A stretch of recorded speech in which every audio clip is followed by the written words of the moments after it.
Hello there, HQTs. How you guys doing on this Thursday night? Good?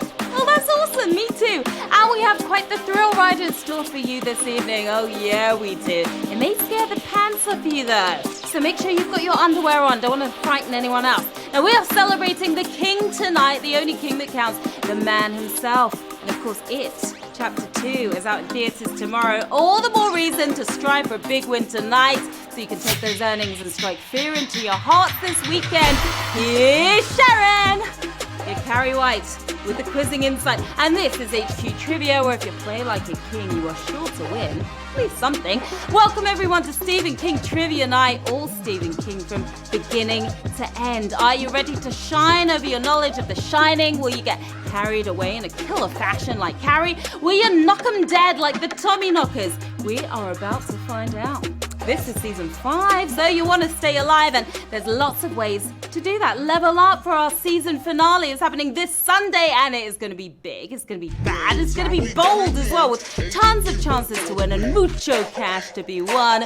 You'll also get to vote on which HQT will get to co-host a special game of HQ with Matt. Will you be in the running? I hope so. The grand finale going down at 9 p.m. Eastern this Sunday, and then Monday, season 6 kicks off, and we are taking you back to school. Are you an HQ freshman or a senior? Will you be valedictorian? Join us this Monday to learn more about what we have planned. Oh, and by the way, a lot of people have been asking this. Your coin balance does not reset at the beginning of the new season. You'll be glad to hear the coins you purchased and earned are all yours to use at any time. Now, tomorrow you have another classic game to look forward to. It's a Flashback Friday, and we are flashing it back to a 12-question game. Always a good time, so don't miss that. 9 p.m. of course.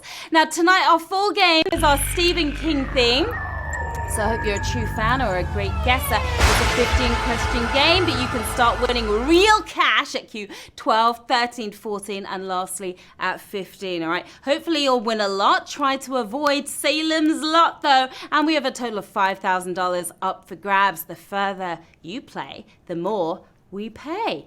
Okay, Stephen King has some of the best horror books ever, and a bunch have been turned into movies, as we know. We asked you earlier on Twitter, what's the first horror movie you ever watched? And here are some of our favorite responses. T-Rel says, I was 9 watching A Nightmare on Elm Street on my parents' waterbed. How unfortunate. During the part where Johnny Depp gets pulled into the waterbed, the power went out. I freaked out that Freddy was coming for me. Glad you made it out alive, T-Rel. James Adams says,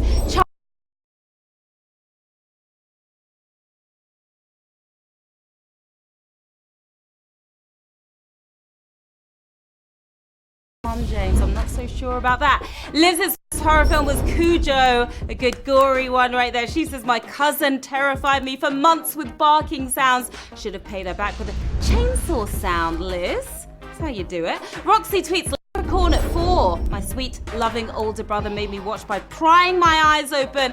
She watched it again 10 years later and realized there's nothing to be scared of because it kind of sucks. And lastly, Colin saw Silver Bullet when he was 8. He needed therapy after that one and slept with a silver bullet for years. Werewolves messed me up big time, he says. Sounds like it, Colin. It certainly sounds like it.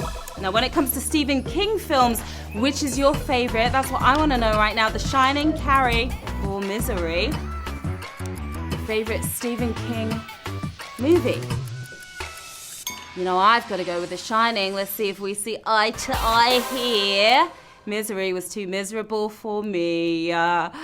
Let's see what we got. All right. Yeah, we do see eye to eye. 54% of you loving The Shining. And the rest of you split between the other two. Okay, which is your favorite type of creepy character? Scary clown, evil doll, or vengeful spirit? Just a few seconds for this one, so tap away and let me know.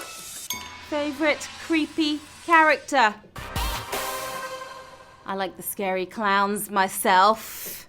No clowning around, all right? You like vengeful spirits, do ya? All right, well, let's count it down with that vengeful spirit.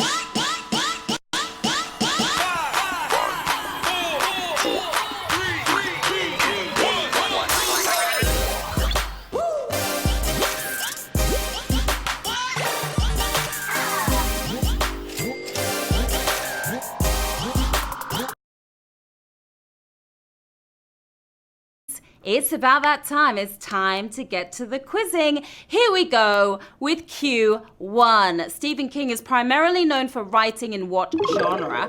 Horror, romance, poetry.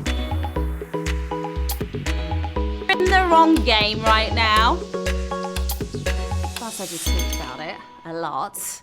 No, King did not write Wallflower Gone Wild, but he did write It, and both are pretty scary. Horror is the answer we were looking for, 149,000 of you knew that. Yeah, Stephen King is a titan of the literary world. He's probably dabbled in every genre out there, but we all know and love him for making our skin crawl, don't we? Q2. What's the name of the clown in It? Bozo, Pennywise, Doink. Why are clowns always so scary? Even the so-called good ones. You know, he was a bit of a bozo, but the clown's name was actually Pennywise. Were you wise enough to get that correct? Let's see, you King fans, 142,000 of you were. Played by Tim Curry in the original TV special and by usually hunky Bill Skarsgård in the new iteration. It's Pennywise the clown, and he'll feast on your flesh as he feeds your fear. Now don't get savage without an extra life, players. You can use up to 3 of them as you each game. Buy one right now. If you see it on your screen in front of you, you can also buy extra lives throughout the game by tapping on the heart below. They'll work up to the final round tonight, and they even work on prize questions. Okay, we have 4 prize questions at the end of the game. Q3. What kind of dog was Cujo, Rottweiler, Saint Bernard, Pitbull? Type of dog you want to stay far away from. You don't want to play fetch with Cujo. They say dog's a man's best friend. Well, who needs enemies then? It's Saint Bernard. That's the type of dog that he was. You are barking viciously up the right tree. 105,000 of you are. Cujo started off as a friendly doggy ready to heal, but after being bitten by a bat, he transformed into a slobbering monster ready to kill. Yeah, very different dog. After that, Q4. Which of these Stephen King works was released under a pseudonym?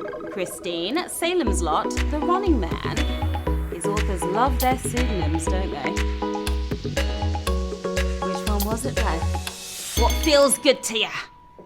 If you went for Christine, you just ran out of gas. It's The Running Man. You are running to the next round. 99,000 of you are. Stephen King has a lot of fans, and so does Richard Bachman, who also happens to be Stephen King, who allegedly wrote The Running Man. Are you as confused as I am? Yeah, probably so. Q5. Which Stephen King character has won its on-screen portrayer an Oscar? Dolores Claiborne, Annie Wilkes, or Paul Sheldon? Deserving of a golden dude?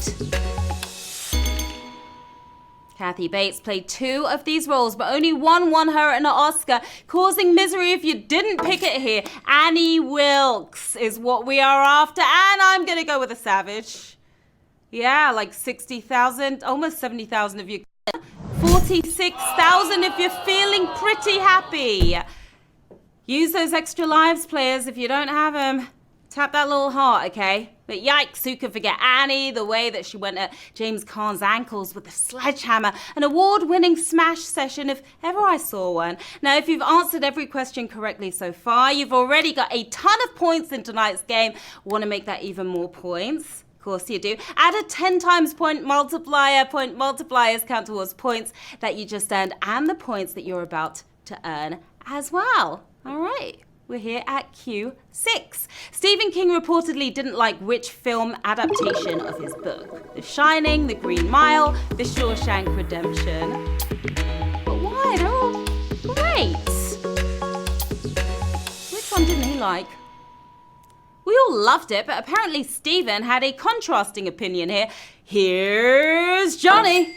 It's The Shining. 59,000 of you axed that one. King thinks Stanley Kubrick's adaptation of the movie kind of sucks. He called it a big, beautiful Cadillac with no engine inside of it.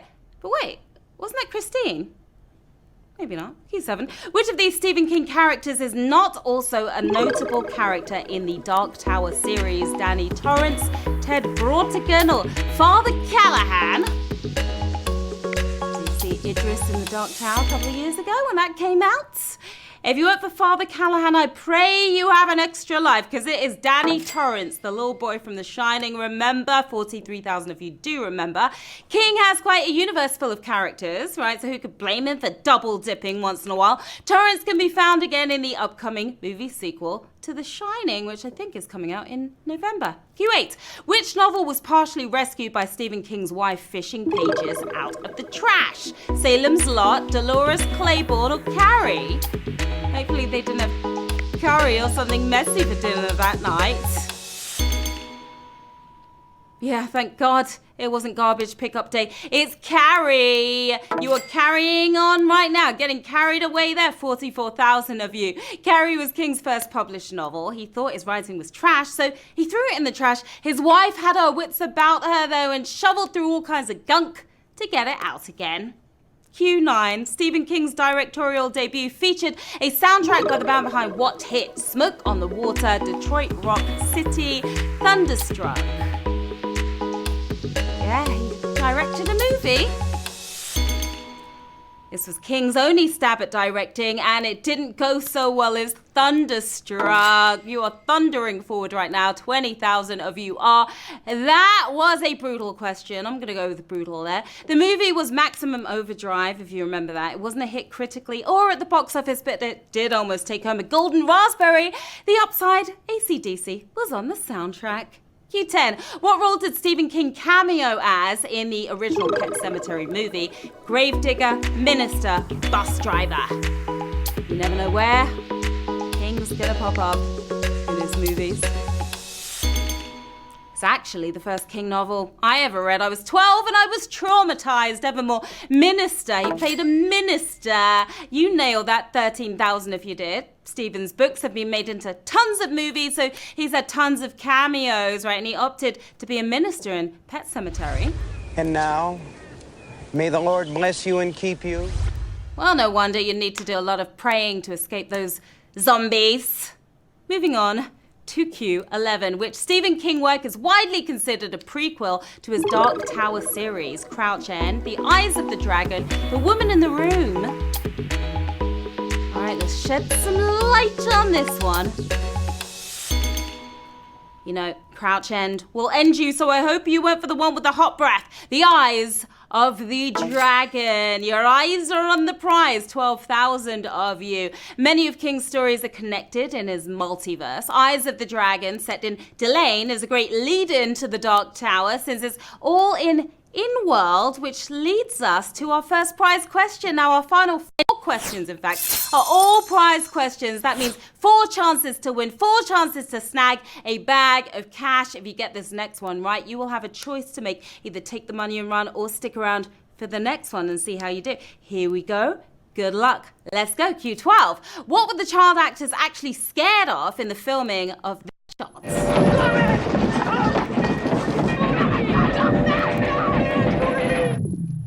Yeah, Screaming Director, Oncoming Train, or Loose Rats. What were they actually scared of? And they looked pretty scared right there, didn't they? Hilariously scared, actually. There was an oncoming train, but that's not what had them shaking in their boots. It was a screaming director. You are going in the right direction on this savage question. 10,000 of you gone. 2,678 still in the game. Here's extra lives time, methinks. All right, well, apparently Jerry O'Connell, that was him, and Will Wheaton weren't convincing enough with their scared faces, so the director screamed at them. Scream with joy right now, because we've got cash in the bag. Let's see what kind of cash we are working with right now. What do we have? We've got 19 cents. All right, it's a pretty penny. To 2,678 players before the question until the next prize. Back-to-back prizes right now in the game. Back-to-back cash. 364 early winners. Congrats to you. First winners of today's game. Taking home 19 cents. 2,658 still playing as we move on to Q13. Which of these is reportedly the international title to a film adapted from a Stephen King novella? Drafty Cell, Big Mistake, 1995 Fantastic. You can always count on the international community to screw up a good name. If you tapped on Big Mistake, guess what you just made?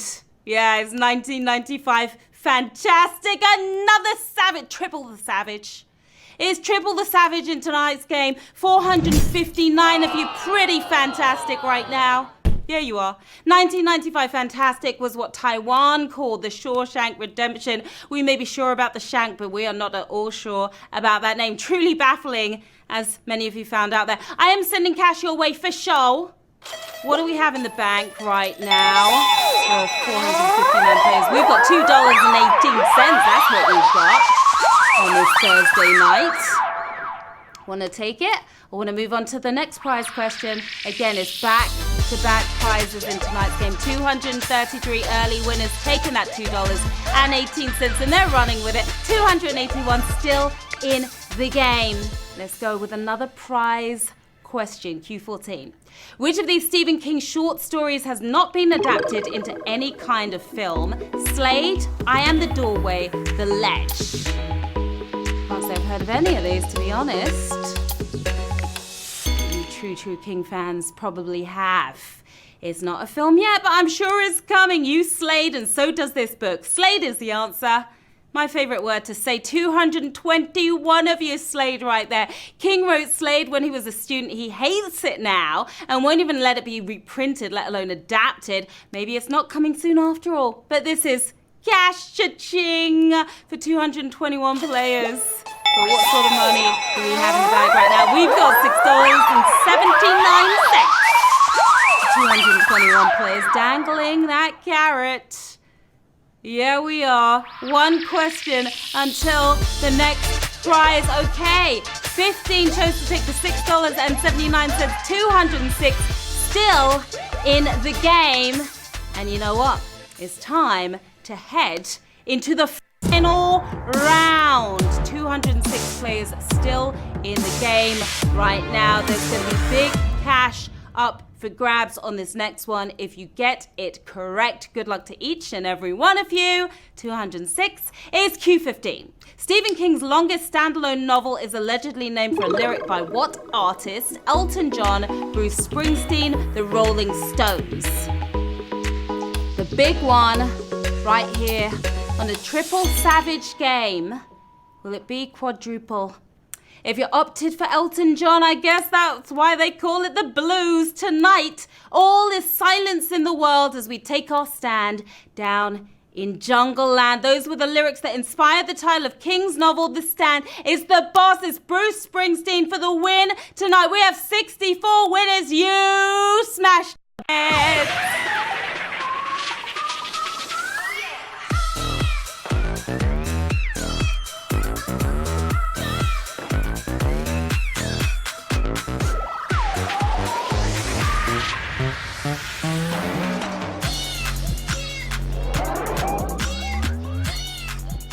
Yeah, that was quite brutal there at the end. I thought it would be 64 winners tonight. Well done to you. You made it all the way to Q15 tonight. And you are taking home $31.20.